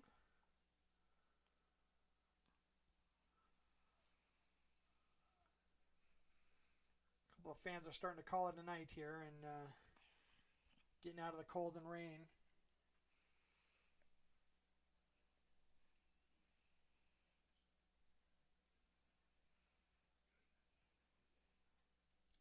Lead for the Jaguars. About 20 minutes, about just halfway through the second half. Tonight we've had goals from Compton, Hudacek off of a penalty kick, and Courtney Kovacs off of a set piece, which bounced around quite a bit. All 3 strong goals. Look to add a couple more here as the game moves on here.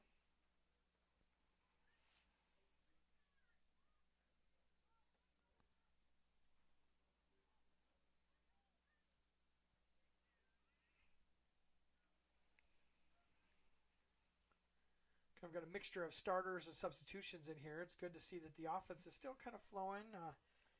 Fair's in there for Pennington. That's one of their important offensive cogs. Pennington's is able to get some rest here, and Fair's able to get some good experience in the midfield.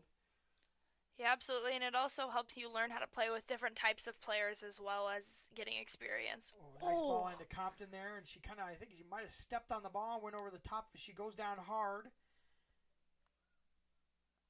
Ouch, hopefully she's okay. That one looked like that hurt. Yeah, she's Walking a little bit gingerly, but she looks like she's all right.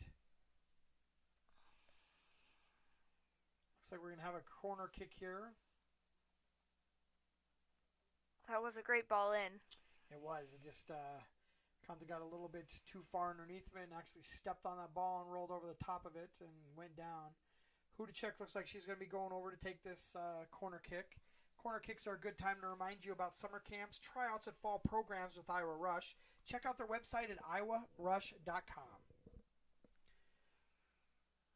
Hudacek's getting that ball down. Katie Compton's kind of sneaking over there for maybe a short ball here, but it looks like Hudacek's going to step up and take this one long. Nice ball in. Goes out of bounds. Maybe we get another corner kick here. Yep, another corner kick. Went off of a East High defender.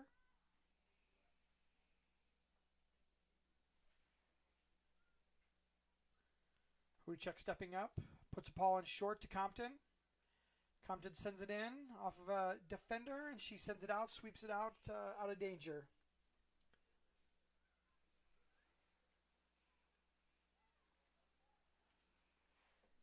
Nice little ball into Porter. She's offsides. Well, that back line for Centennial's feeling really confident right now because they're not even really worried about a forward being up over the top of them here as that set piece went into play there.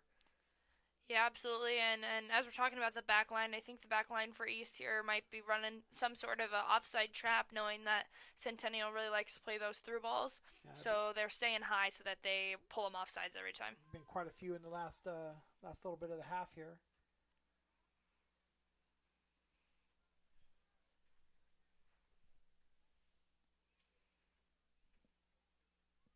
Krosko with a few touches. Sends it over to Hudacek. Hudacek sends it to Balashitis, and Balashitis battles it and comes up with the possession. Sends it up to Avery Porter. Avery Porter makes a turn. Picks the ball up. I think she might beat her defenders here, but last person that could stop her got a foot out there, was able to drag the ball off of her foot. Start to send it up the field for the Scarlets.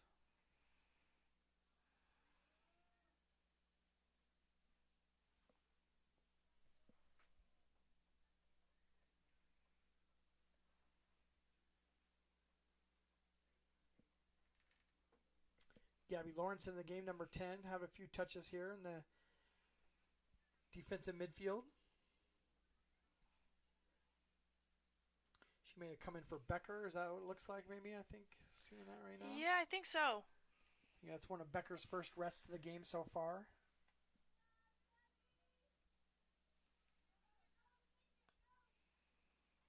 Street steps up. Change possession. Gets out to Avery Porter. Avery Porter going one-on-one. Sends it down to the end line. Looks like she tried to draw that corner kick again by taking it off the defender, but the defender was able to control that ball, move it up the field. Lately, the Jaguars have been really good at drawing corner kicks, which is really important to get those corner kicks if you can't get off a shot on goal. Speaking of corner kicks, Ava Martin just takes it off of a defender and earns a corner kick for the Jaguars. Ella Hudacek hustling over to take this corner kick. I think we're probably on 7 or 8 corner kicks for the game. I believe so. It's been quite a few corner kicks this game.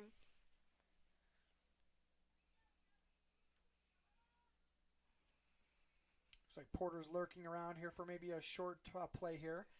With a 3-0 lead and having all these corner kicks, it's a good opportunity to be able to try some different things as well. Some of the things maybe that you've worked in practice. Great opportunity there. Nice little header. She kind of flicked it back. I think it went off of one of the defenders and went right into the goalkeeper's hands. Yeah, the East goalkeeper just knows where to be on every single corner kick. She's just been ready for it. Street sends the ball into Martin. Martin loses possession in the zone.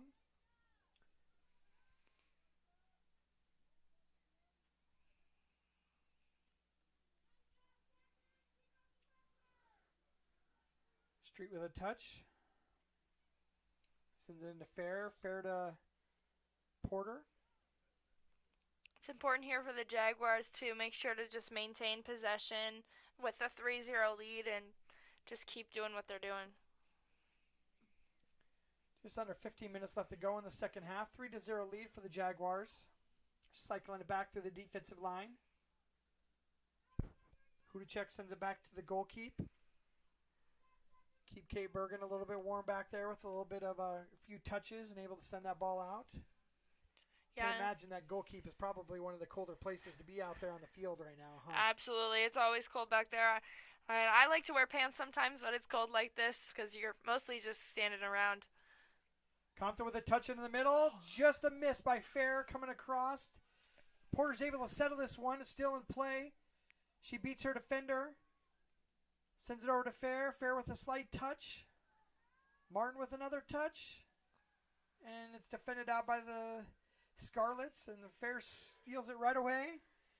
Takes a long shot. And it's scooped up by the East High goalkeep.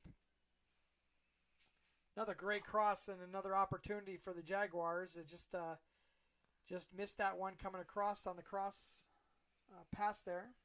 Yeah, and sometimes, if you don't think you're going to get there, you can always try to slide and just try to do anything to get that ball in the back of the net.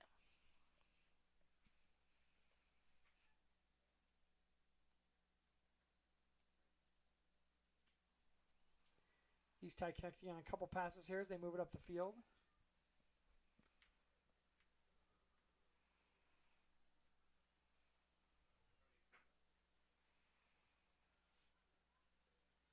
Street sends it into Lawrence. Lawrence takes it back to Bergen.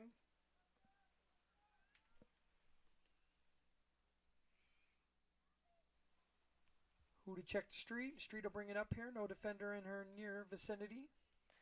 It's really hard being a goalkeeper back there when it's raining, especially in a game where maybe you're not getting as much action because you're soaked from Porter runs this one down here on the left side. Here she's got an opportunity here. Takes the ball to the middle, and it goes maybe off of a defender. It'll be a corner kick, but looks like we're going to get a goal kick. Sorry, Allie, didn't mean to interrupt your thoughts there. No, go ahead. No, you're good.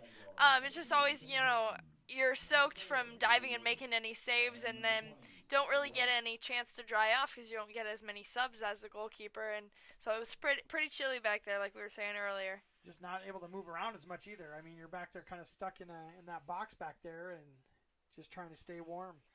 Got a couple substitutions came into the game as well. Those substitutions are brought to you by Dr. Stacy Munger and the crew of Heart of Ankeny Animal Hospital. Like some miscommunication on some of the defense there for the Scarlets. Causes them to just kick the ball out of bounds. They can reset. It'll be a Jaguar throw-in.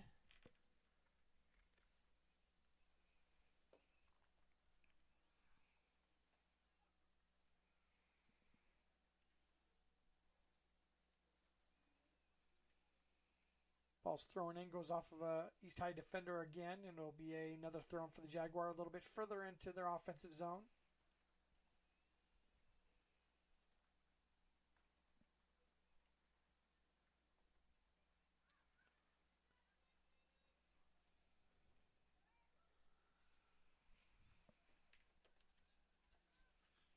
Sending it back to Bergen here to reset. Over to Avery Lewis on the near side.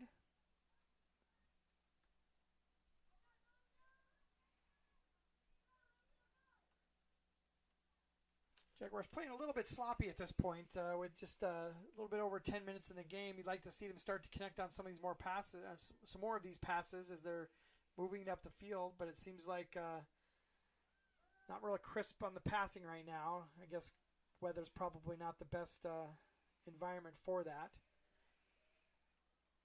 Yeah, absolutely. And you just want to, at this point in the game, possess. Ava Martin with a score, number 4 for the Jaguars. I kind of went back and forth. I didn't know if we were going to get a shot on goal, but Ava settles it and is one-on-one with the goalkeeper and puts it into the back of the net. A goal for Martin. It's a great touch there and a great shot afterwards. Just went under the 10-minute mark for the second half here. Another score for the Jaguars. Ava Martin getting her first score of the night. It's a 4-0 lead for the Jaguars. Number 12, Abigail Reichard. Number 18, Bella Hodges. And number 19, Julia Flitch.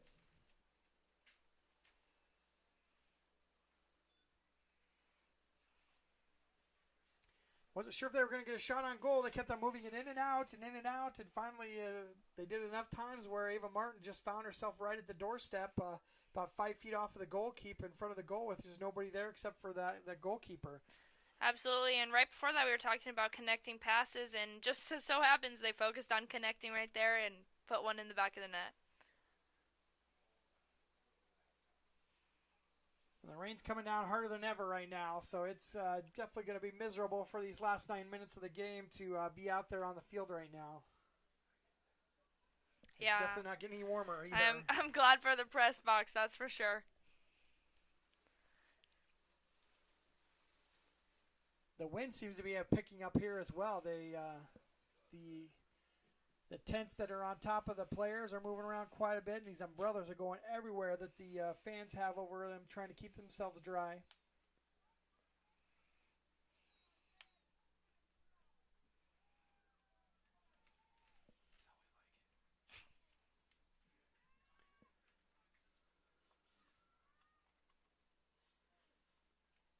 Scarlet's connecting on a couple passes, are able to get it into the defensive zone of the Jaguars.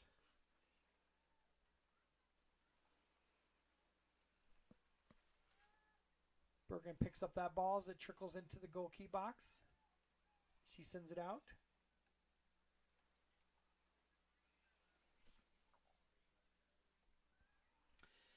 Now, as a layman, Ali, when I first started watching soccer, I always noticed that the goalies, didn't throw the ball out like a baseball. It's more of a sling. Can you talk a little bit about what the difference is on why you guys do that? Yeah, so for this, when you do a sling throw, it's so that it doesn't skip, or so it doesn't bounces really hard. It kind of slides right into the foot if you do it correctly, and that's so that your player can take a touch and just immediately go on the dribble. Great explanation. I don't think I ever really knew. I just saw that ball just went in. Bergen just threw that ball in and kind of did that sling pass, and it's definitely a unique look here. Got Abby Reichart on the ball right now. She's one of the new substitutions into the game, number 12.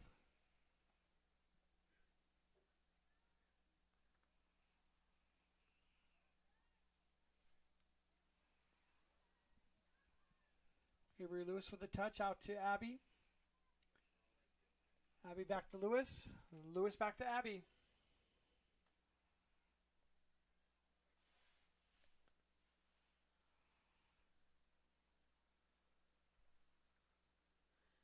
Brooke Compton with a touch on the far side, number 24. She's into the game as well. She played a few minutes in the first half as well.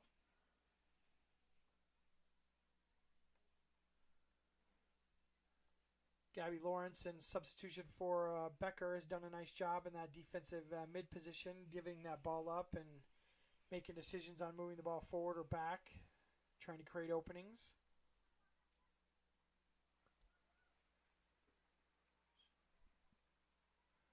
Reichart sends the ball forward. Nice little ball for Avery Lewis, but it's a little bit too strong. Goes out of bounds. It'll be a throw-in for the Scarlets.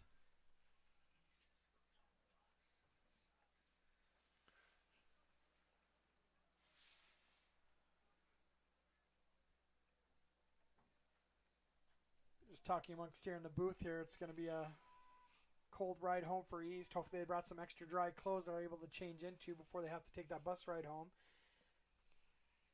Thank God it's not further away. It's only about a 20-minute trip probably to get down to the school, but it won't be a fun one with drenched athletes. Yeah, those soaked jerseys are the worst, especially on a cold bus.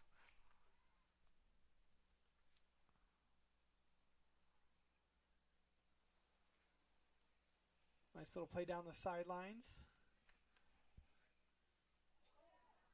Touched by the goalkeeper, goes awry. Hilton's able there to get a touch on it over to Reichart. Reichart takes the shot, and it goes off of a defender. Looks like we might get a corner kick. Oh, I don't know what he's calling there. He's got his arm up. Is it maybe an offside calls? Number 4, Avery Lewis. Yeah, I don't know. What he's calling. I thought he was calling an offside, but it looks like he's calling a corner kick for the Jaguars. Avery Lewis will be putting the ball into play on the near side. She puts it into play short to McKenna Hilton. Hilton rears back, takes a shot, goes off the goalkeeper, gets it on the ground, and nobody's there to put it away. Scarlets sweep it out of there and are moving it up the field. That was a good job by the East goalkeeper to come out. It kind of made the Centennial player there kind of back away when what should have been an easy header into the back of the net.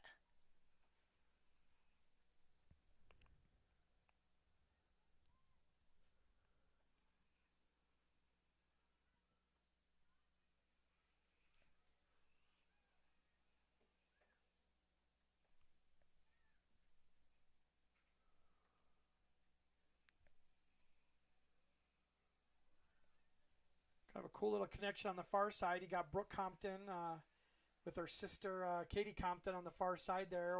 One's a defending a defender back there, and then you have a attacking midfielder on the far side, one of the right side forwards. They'll be passing it up to each other as they move it up the field. They're actually a set of triplets. Yeah, absolutely. And I've only played with the two of them, and so we refer to them as the Compton twins, even though they are triplets. Yeah.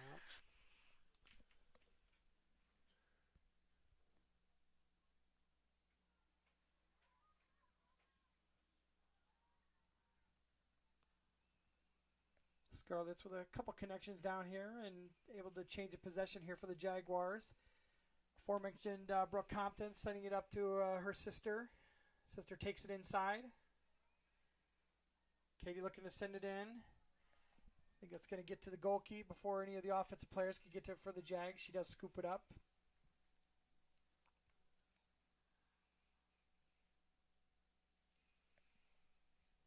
I don't believe those goalie gloves are water resistant either, are they? That's the worst. I always had to keep a towel at the goal when it was raining to try to dry it off, but once those get soaked, it's hard to hold on to anything, and they're heavy.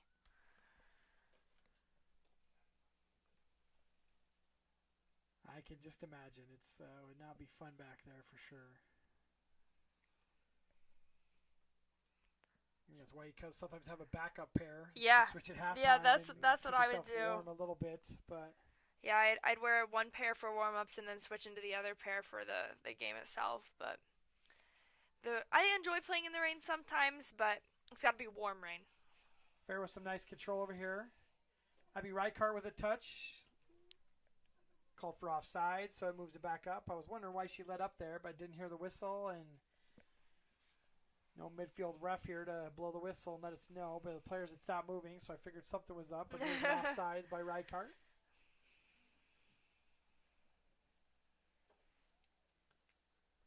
Come into the last 2 minutes of the game here. Stay with us. We'll go over the Lamberti, Goki, and Lochi Law Player of the Game here as soon as the game concludes.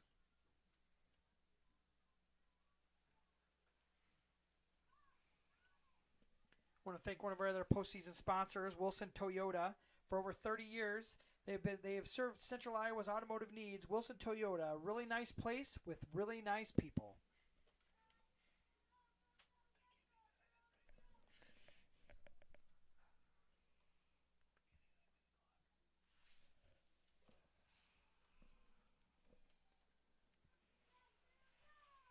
Eastside pushing it up the field. Sends it in, a little give and go.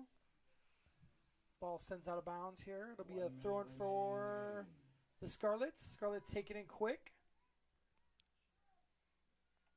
Defended by the Jags, sent out.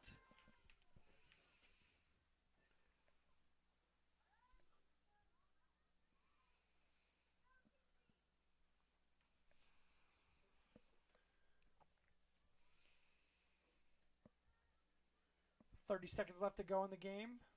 4-0 lead for the Jaguars.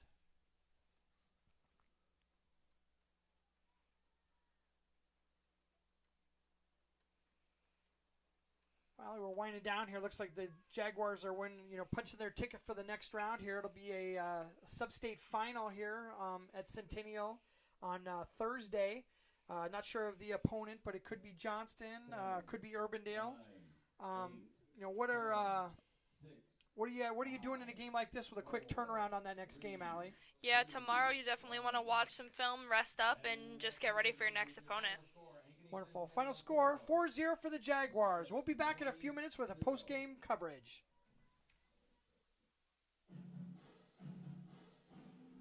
Jaguar Postseason Soccer on Centennial Digital is driven by Freedom Tire and brought to you by these generous local businesses: Nick Fitness, Kristen Geiger with Remax Precision, Wilson Toyota, Weichert Realtors, the 515 Agency, Gershman Mortgage, Lane Family Wealth Management, Sinorama Ankeny, Wendy Thompson, an affiliate of Humble Travel, Springer Floor Care, Sonny's Pizza Bistro, Lamberti Goki Lucci Law, Hearts of Ankeny Animal Hospital, Cabaret Sports Bar and Grill, the Iowa Rush Soccer Club, Ted Sandine Photography, the Ankeny Real Estate Group, U.S. Cellular, Made in the Shade, Wheeze Tees, the Edward Jones Office of Kent Patterson, and Lincoln Savings Bank, member FDIC.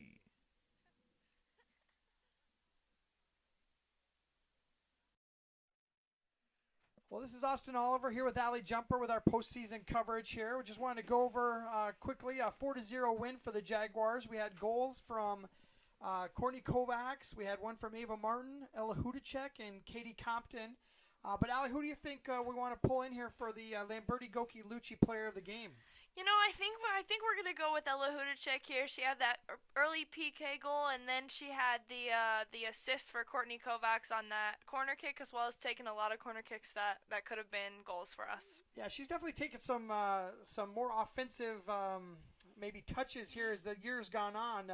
I don't remember her taking the corner kicks early in the year, but as we've gotten a little bit further in the year, she's starting to take almost every one of them.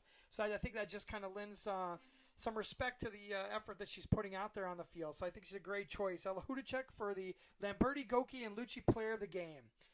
Just to conclude up here tonight, we did find out there's a 3-1 final for Johnston over Urbandale. So that'll be the matchup for Thursday. And that'll be at 6:30, Producer Andy, on Thursday.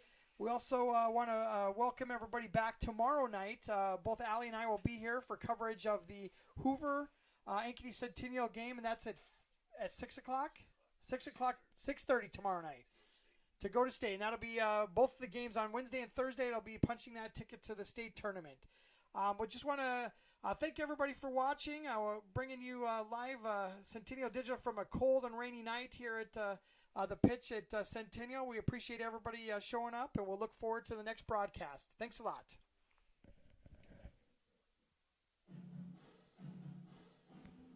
Jaguar Postseason Soccer on Centennial Digital is driven by Freedom Tire and brought to you by these generous local businesses: Nick Fitness, Kristen Geiger with Remax Precision, Wilson Toyota, Weichert Realtors, the 515 Agency, Gershman Mortgage, Lane Family Wealth Management, Sinorama Ankeny, Wendy Thompson, an affiliate of Humble Travel, Springer Floor Care, Sonny's Pizza Bistro, Lamberti Goki Lucci Law, Hearts of Ankeny Animal Hospital, Cabaret Sports Bar and Grill,